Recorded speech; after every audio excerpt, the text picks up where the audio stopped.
श्री राधे गोपाल के भजे मन प्रिया दे। हेलो दोस्तों, आप सभी को मेरा प्यार भरा प्रणाम और स्वागत है आप सभी का नई दिन नई शुरुआत और मेरे एक नए ब्लॉग में। और उम्मीद करता हूँ कि आप सब राजी खुशी होंगे और मैं भी एकदम स्वस्थ हूँ, मस्त हूँ, परफेक्ट हूँ। और मेरा नाम है रोहित रावत और मेरे गांव का नाम है बोली। तो मेरा गांव कुछ इस तरह से दिखता है और अभी जो है दोपहर के जो है 2 बज रहे हैं। तो ये है मेरा गाँव बोली कुछ इस तरह से। यहाँ पर क्या है कि आजकल गेहूँ वगैरह डालक है। तो दोस्तों आज चलता हूँ मैं यहाँ पे हमारे गांव के बगल में देवड़ी गांव में। वहाँ पे जो है श्रीमद् भागवत कथा हो रही है। तो आज जो है मैं आपको श्रीमद् भागवत कथा दिखाऊंगा। दोस्तों चैनल पे बने रहे और सीधे आपको वहीं ले जाता हूँ। और मुझे जाना है यहाँ पे इस साइड। तो यहाँ से जो है थोड़ा सा दूर पे है। तो अभी मौसम कुछ बदला बदला सा लग रहा है, तो इसलिए मुझे जल्दी जाना पड़ेगा। और बने रहे दोस्तों तब तक।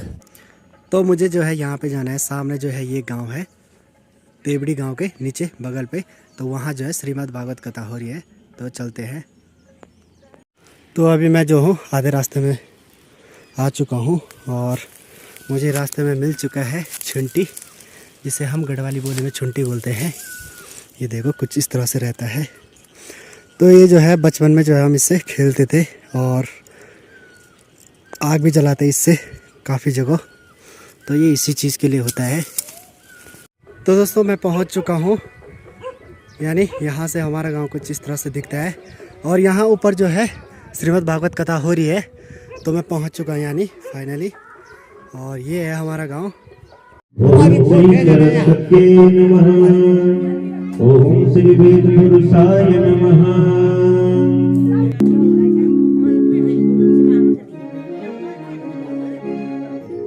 भागवत महापुराण की जय, व्यास भगवान की जय। फूलों में सजी रही है श्री वृंदावन बिहारी। फूलों में सजी रही है श्री वृंदावन बिहारी। और साथ सजी रही है और साथ सजी रही है इस बहन की दुलारी। फूलों में सज रही है, फूलों में सज रही है श्री वृंदावन बिहारी। फूलों में सज रहे श्री वृंदावन बिहारी। और साथ सज रही है और साथ सज रही है इस भान की दुलारी। फूलों में सज रहे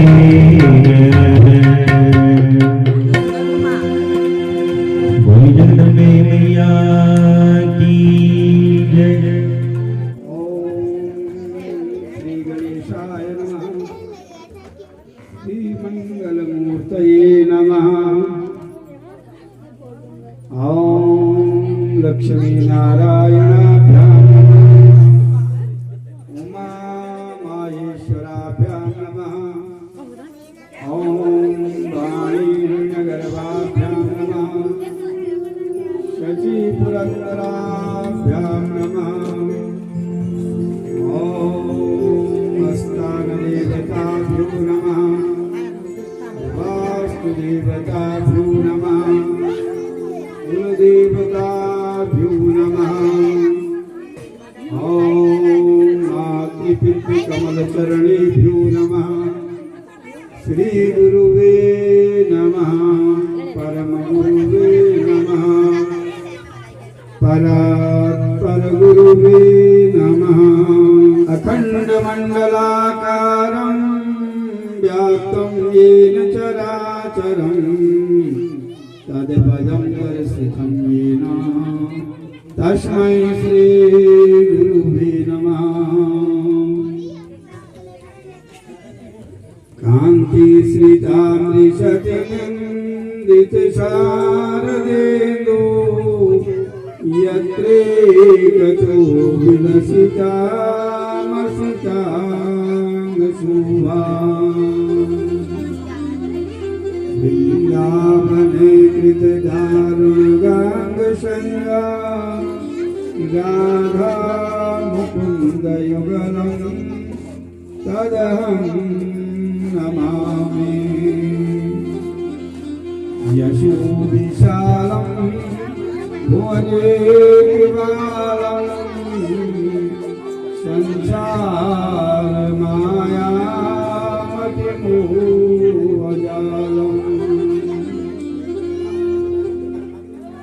गोपाल बालं शिशुपालकालं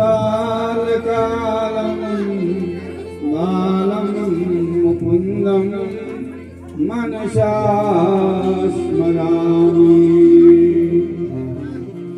ॐ कालाभ्रावां कटाक्षेदरिपुलभयदा मौलिभद्रेन्दुरेखा सिंहस्तन्धादिरूढां त्रिभुवनमखिलं कीर्षां पूरयन्ति ध्यायेयं दुर्गां जयाख्यां त्रिदशप्रभृतां सेवितां सिद्धिकामै यामस्तु शोभिते कमलजो हन्तुं मधुं कैटभम् उल्लङ्घ्य सिन्धो शरीरं सलीलं यशोकवह्नि जनकात्मजायाम् आदाय तेनैवदहालङ्कां नमामि तं प्राञ्जलिराञ्जनेयम् वज्रापीडं नटवनवपुकर्णयो कर्णिकारम् तीक्ष्णदष्टा महाकाय कंद सच्चिदानंद भगवान कृष्णचंद्र महाराज की भूतनाथ भगवान की बोल भैरवनाथ भगवान की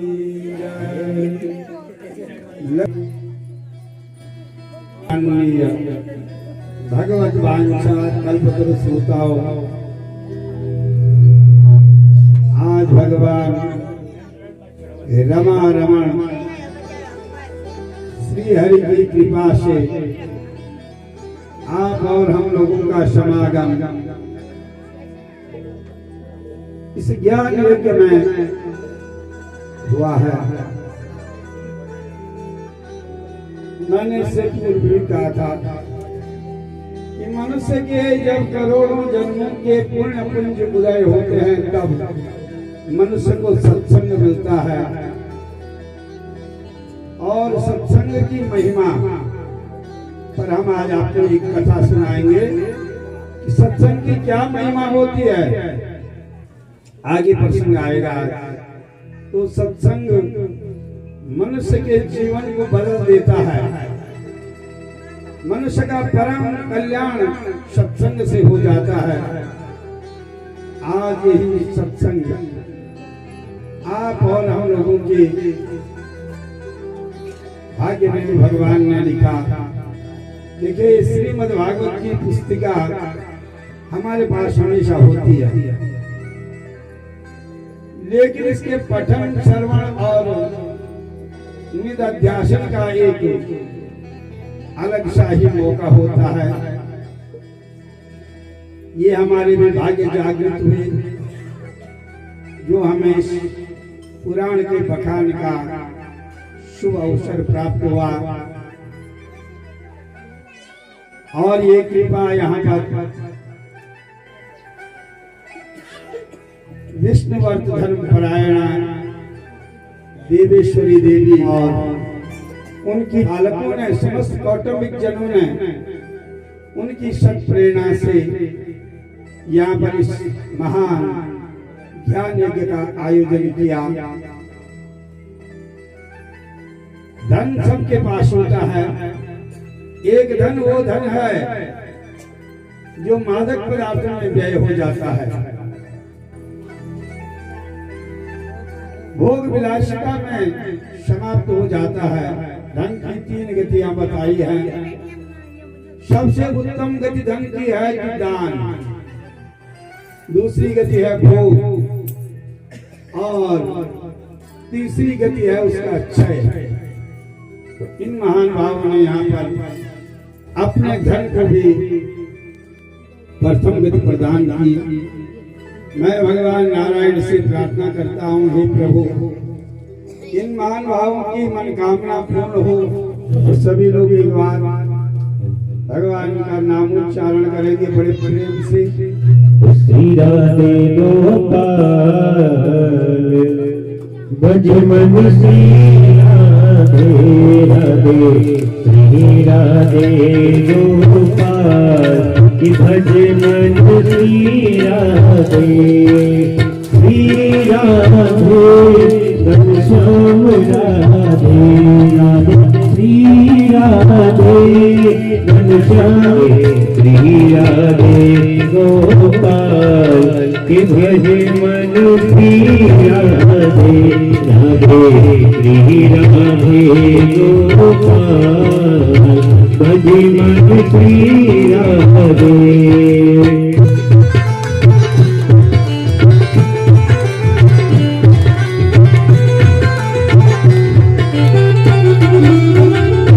मोर मुकुट पीता बज जारे, मोर मुकुट पीता बज जारे, मोर मुकुट पीता बज जारे, मोर मुकुट पीता बज जारे,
भक्तों का जहाँ वर्णन होता है उसी को भागवत कहते हैं। तो भगवान के जो प्यारे भक्त हैं पांडव, सर्वप्रथम कथा आई है पांडवों की। पांडवों का स्वर्गारोहण सुनाया गया। राजा परीक्षित का राज्य, राजा परीक्षित को जब साथ मिल जाता है ऋषि कुमार का, राजा परीक्षित ने ग्रह की घर की आसक्तियां त्याग दी, गंगा घाट पे आ गए। और जब राजा गंगा घाट पे आए, वहां अनेक ऋषि आए, कई महात्मा, राजर्षि, ब्रह्मर्षि, देवर्षि। राजा का भव्य स्वागत किया कि देखिए राजा में कैसा वैराग्य उत्पन्न हुआ। ब्राह्मण का अपराध किया था, भूख और प्यास से ग्रसित होकर के ब्राह्मण का अपराध किया। ऐसे शरीर को रखने का कोई प्रयोजन नहीं है। ऋषियों से पूछा, महाराज अब मुझे क्या करना चाहिए? मैं मरण धर्मा हूँ, 7 दिन में मर जाना है, सो मुझे कोई ऐसा उपाय बता दीजिए महाराज जिसके करने से हमें नरक की प्राप्ति ना हो। मैंने कहा था सांप के डसने से, बिच्छू के काटने से, किसी पर्वत से गिरने पर विष के खाने से, ऐसे ऐसे अनेक कारणों से अगर मृत्यु होती है तो नरक की प्राप्ति होती है। तो राजा ने कहा कि हम तो स्वर्ग जाएंगे, हमारे पूर्वज तो सारे स्वर्ग गए हैं। तो राजा गंगा घाट पर आए, ऋषियों को प्रणाम किया और कहा, अहो वयम धन्यतमा नृपाणा, अरे हम राजाओं में बड़े धन्य हैं। हमने ब्राह्मण का अपराध भी किया, पर तब भी देखिए ये ब्राह्मण देवता, ये ऋषि देवता और हमारी सभा में आए हैं। आज मैं कृतकृत्य हो गया, साष्टांग दंडवत प्रणाम किया। कहा महाराज मुझे कौन सा उपाय करना है, कौन सा कर्म करूं जिससे मुझे भगवान की प्राप्ति हो जाए। किसी ने कहा दान करो, किसी ने कहा यज्ञ करो, किसी ने कहा तप करो, अपनी बुद्धि के अनुसार। इतने में वेद व्यास जी के पुत्र श्री सुखदेव मुनि महाराज का समागम होता है। मुनि महाराज को जैसे ही राजा परीक्षित ने देखा, आंखों में आंसू छलछलाए। सुखदेव मुनि महाराज के चरणों में गिरे, बोले महाराज आज मैं कृतकृत्य हो गया, मेरा मनुष्य जन्म सफल हो गया महाराज, जो आप मेरी सभा में आए हैं। सब विष्णुराधोथित आगतायो तस्मै सपरिया शीर्षा जहारो ततो निवृत्ताय बुधा श्रीयोर्भगा महासनेषु पविवेश पूजिता। सुखदेव मुनि महाराज के चरणों में साष्टांग दंडवत प्रणाम किया। देखिए प्रणाम की भी एक विधि है, बता दूं आपको। आजकल लोग प्रणाम करते हैं छाती पे हाथ लगा के नमस्कार। दिल की बीमारी हो जाएगी कि अपने किसी भी अंग को अपने हाथ से न छुए, जहां छुओगे उसी अंग की बीमारी हो जाएगी। जिसको प्रणाम कर रहे हैं, प्रणाम करते हैं हमेशा अपने से बड़े को। जिसको प्रणाम कर रहे हैं अगर उसके चेहरे पे देख लिया तो हमारे चेहरे का जो प्रकाश है, जो तेज है, वो उसके चेहरे में चले जाता है। ऐसी गलती भी मत करना। और जी ज्यादा नहीं झुकते हैं, कम झुके, घुटनों को छुआ और प्रणाम किया। मनुष्य के घुटने में रोग निवास करता है, रोग का स्थान है घुटना। तो किसी के घुटने को छू करके प्रणाम कभी मत करना। तो बोले अब कहां से करें? जिसको प्रणाम करें उसके पाँव में देखें और उसके पाँव को छुएं। इससे सौभाग्य की प्राप्ति होगी और लक्ष्मी की प्राप्ति होगी। तो राजा परीक्षित ने भी सुखदेव मुनि महाराज के चरणों में गिर करके साष्टांग प्रणाम किया। शीर्षा उरुषा, सिर भी जमीन में, छाती जमीन में, हाथ जमीन में, घुटने जमीन में। गर्भिमं ब्रह्मन् भूतानां वृषभो बधी रुद्रः पत्रिभूतानां यस्या गर्भं असं। काहे महाराज हे पतिदेव, मैं क्षमा चाहती हूँ, मैंने आपके कर्म में बाधा की और असमय गर्भ धारण किया। भगवान से ऐसी प्रार्थना करती हूँ कि मेरा गर्भ महाराज किसी प्रकार से खराब न हो जाए। किसी का नौकर अपराध करता है तो क्या होता है, नाम स्वामी का आता है। किसी के बच्चे ने गलत काम कर दिया तो बोलते हैं क्या किसका है ये लड़का, किस स्कूल में पढ़ा तू। न माँ बाप चोरी करने के लिए बच्चे को पालते हैं, न ही कोई अध्यापक किसी बच्चे को गलत काम के लिए पढ़ाते हैं, लेकिन नाम आता उन्हीं का है। तो ऐसे ही बोले नाम तो मेरा ही आएगा कि विष्णु के दूतों ने ब्राह्मणों का अपराध कर दिया और बोले महाराज ब्राह्मण तो मेरे लिए देवता हैं।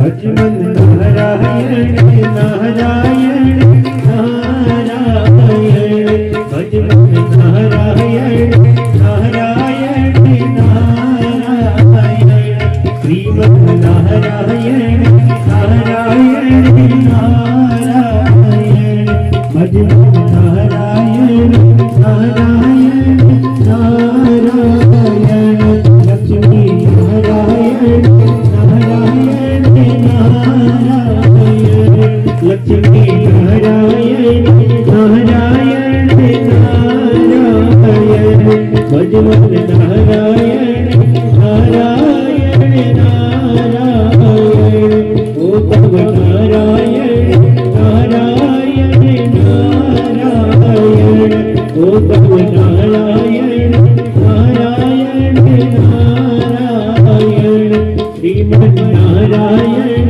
नारायण नारायण, भजमन नारायण नारायण नारायण। संसार में जिनका न कोई बैरी है न कोई मित्र है, समदर्शी जो भगवान है, उन भगवान से दक्ष ने कैसे बैर ठान लिया महाराज। शंकर को देख करके कहने लगा है, श्रूयताम ब्रह्मर्षयो में सहदेवासहागनयो, साधूनां भूभुतो वित्तम न ज्ञानम न च मत्सरात्। हे सभासदों, ध्यान से मेरी बात को सुने। मैं न तो अज्ञान से कह रहा हूँ और ना ही मैं किसी ईर्ष्या के वश कह रहा हूँ। और भगवान शंकर महापार्वती का ऐसा होता ही नहीं, ऐसा होता है जिसके मन में जो आए वो चलाए। हमारे यहाँ आजकल चल ही रहा है, ये भी चलता है, ये भी चलता है, ये भी चलता है, सब चलता है। एक कन्या के 3 विवाह। देखिए 8 प्रकार की शादी होती है, 8 प्रकार की। उसमें एक विवाह है प्रेम विवाह। जब लड़का लड़की को देख लेते हैं, उनमें आपस में प्रेम हो गया, हाँ कर दी उन्होंने, पिताजी हम तैयार। ये है लव मैरिज, प्रेम विवाह। दूसरा विवाह बारात घर में आई और राजसी विवाह। राजाओं की कन्या हाथ में लेती थी माला और सारे देश विदेश के राजकुमार बुलाए जाते थे, आसन में बिठा दिए और कन्या ने हाथ में माला, जय माला रखी है। इसको देखा ये पसंद नहीं आया, छोड़ा। उसको देखा, छोड़ा। तीसरे को, चौथे को, पांचों को, कोई को छोड़ा और जो मन में पसंद आया उसको माला पहना दी। ये है स्वयंवर विवाह। तो 2 शादी हो गई। अब तीसरे में पंडित जी ने भी उधर एक सिलवटा रखा हुआ है, पेटी बना रखी है। तब की बारी ऐसी आ जाती है, पंडित जी अपनी हिसाब पर बोल दिया पर जल्दी कर वाला 5 बज जा। और बारात 1 बजे आ गई, बेदी में 4:30-5 बजे। इधर आंगन में बरबधू हैं, कहा भाई उनको बुलाओ शादी के मंडप में। पता लगू तुम्हारे फोटोग्राफर गेड़ा पर फोटो खींचना। ये होता है, प्रैक्टिकली नॉलेज बता रहा आपसे, मेरे साथ घटित हुआ इसलिए कह रहा हूं। तो कुछ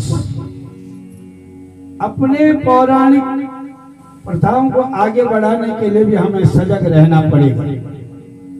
ये नकली ढोंग कब तक चलेगा? और संस्कारों की क्या महत्ता होती है, सब यहाँ आ जाए। सुदृढ़ शरीर, अवस्था और उच्च कुल, ये मनुष्य के गुण हैं, लेकिन जब ये दुष्ट के पास चले जाते हैं तब ये अवगुण हो जाते हैं। नारायण